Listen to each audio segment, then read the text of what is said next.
You're listening to Bush Radio.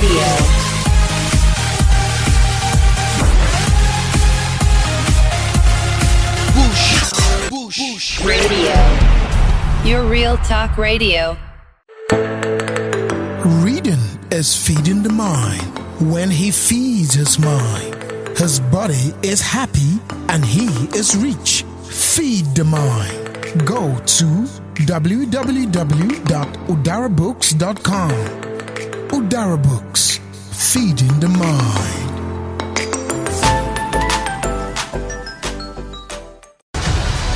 Here we go. State Affairs with Edmund Obilo is live. Stay tuned.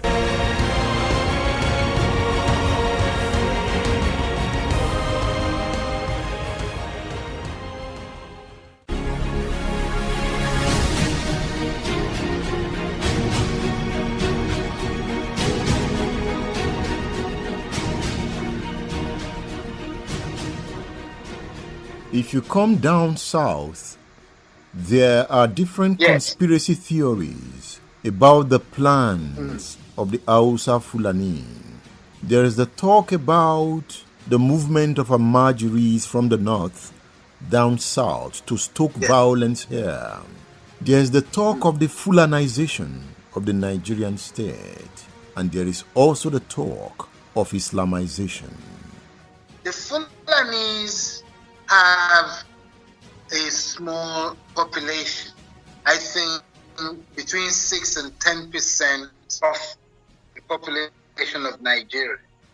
What type of infusion will make Nigeria, the rest of Nigeria, that is 90%, be Fulanized?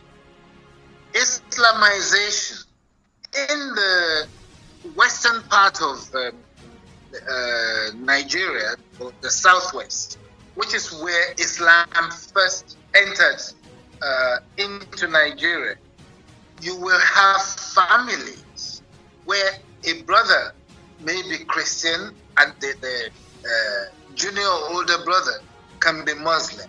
They have always been like that for centuries. So, about Islamization, I don't understand. Now, to bring Almajiris into the southern part of Nigeria, that makes very little sense to me also.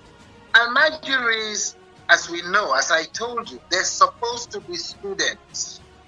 But if they're looking for food all day, and whatever paltry amounts that can be given to them as alms to take back to their imam, who is supposed to have been paid by their parents, what skills do they have to stoke some problems? Whoever is moving them to the south should be prosecuted to the fullest extent of the law, because he is looking for genocide of a generation of our children who will just be killed because they've been seen in another part of the country as invaders. And this will be unfair to these poor young lives. I think former Emir Sanusi of Kano and Governor El Rufai have put it best that we need to take care of these children, re-educate them, and make them useful for themselves. Some of them are older, so it will be very difficult to now start them with ABC, but they can be taught skills, maybe farming or some other handiwork for them to do, and the government can start them. I even thought of a revolutionary idea. Some of our children that have gone to polytechnics and universities that have not been able to get jobs, that if in each of the 19 states of the North, they can spend 6 weeks of a year to train these children on with particular skills to for some things, either to add value to things grown either in husbandry or in direct agriculture. Give them 5 million naira each, 1 million of them. Give them 5 million naira each to just go and explore. In one generation, we'll have more millionaires in the north than you can imagine. Dr. Balewa, yes, you read the papers every day, you measure the political temperature, you tend to have this feeling of a rising hatred among the major ethnic groups in Nigeria. Some have said there is an alliance of other ethnic groups now against the Fulani hegemony. How do we stem it?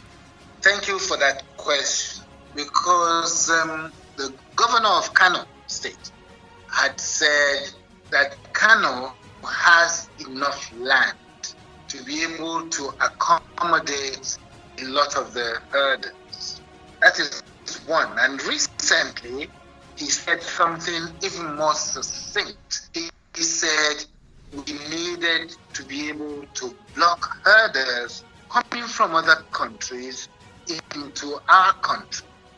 The herders in Nigeria and the farmers in Nigeria have coexisted for eons. There has not been any problems, but some things have been happening in the last few decades. There has been an encroachment of the Sahara. About 600 meters of the Sahara is moving southwards every year, which means that behind those 600 meters will be real desert. So if the Fulanis in Nigeria, which are less than 10% of the population, have always coexisted with the farmers all the way down until this encroachment started, and herders from other countries that are nearby now started moving down to look for foliage and greenery, green pasture for their cattle. Of course, they don't understand our culture of coexistence, and they just see a lush green country and think that they have a right to go and destroy other people's farms. And I think Nigeria also need to rewrite some of the freedoms in ECOWAS about ECOWAS citizens having just freedom going from one country to another.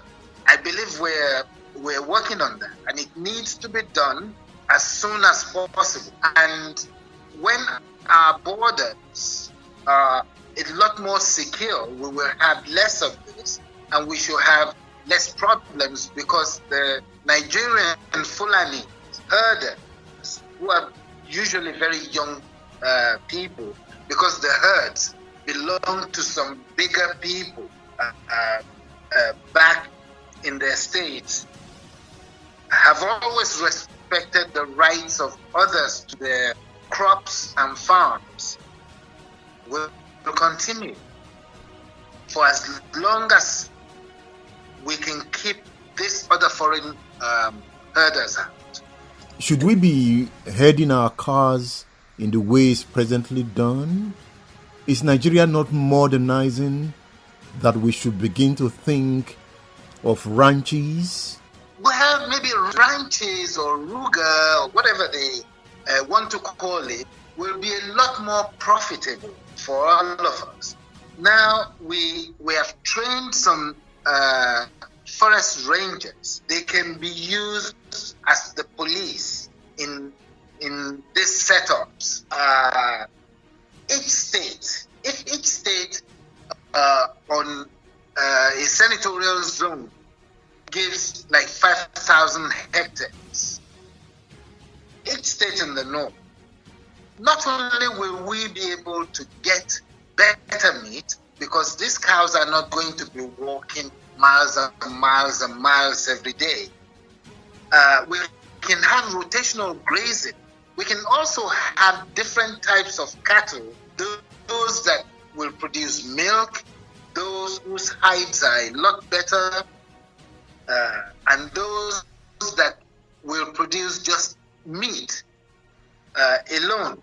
This can grow so many industries also, whereby we can have porcelain industries within this establishment. We don't make a lot of toilet porcelains in Nigeria.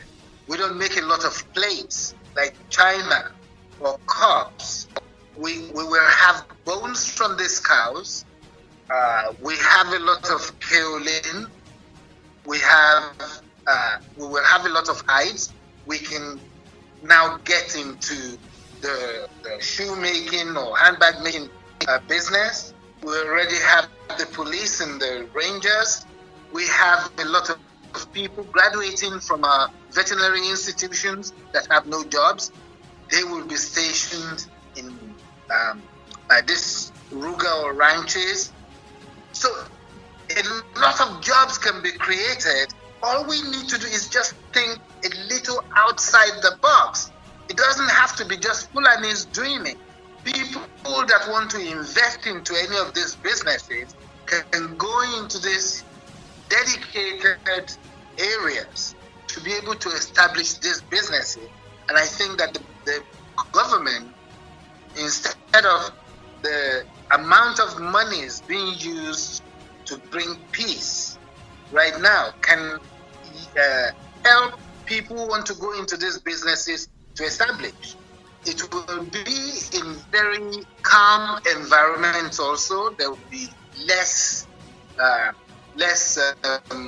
violence because there will be enough food for the people that live there. They will have good paying jobs. And nobody with a full stomach ever goes out fighting. So it's a win-win-win situation. Now, people who want to buy from the south can always travel to the north. With our improving rail transportation, can have a dedicated market where people from the north can take these wares to be bought in the south. You know, all of these things, I mean, you don't need to be an Einstein to work it out. We can do it. We just need to have the will. Where do you see Nigeria in the next 20 years? By the grace of God, I think God will look down kindly on us and give us the opportunity to elect brilliant leaders, visionary leaders like we had in the First Republic, and exposed enough to know how things can work in our environment, and a bustling, vibrant country that will be preparing itself to go into the 21st century. I can only hope for that. Do you still want to be president? If the opportunity ever arises, absolutely yes, because I know that I can bring in all the necessary manpower to be able to move this country on roller skates, to be able to get it to where we all think we should be in the shortest period of time.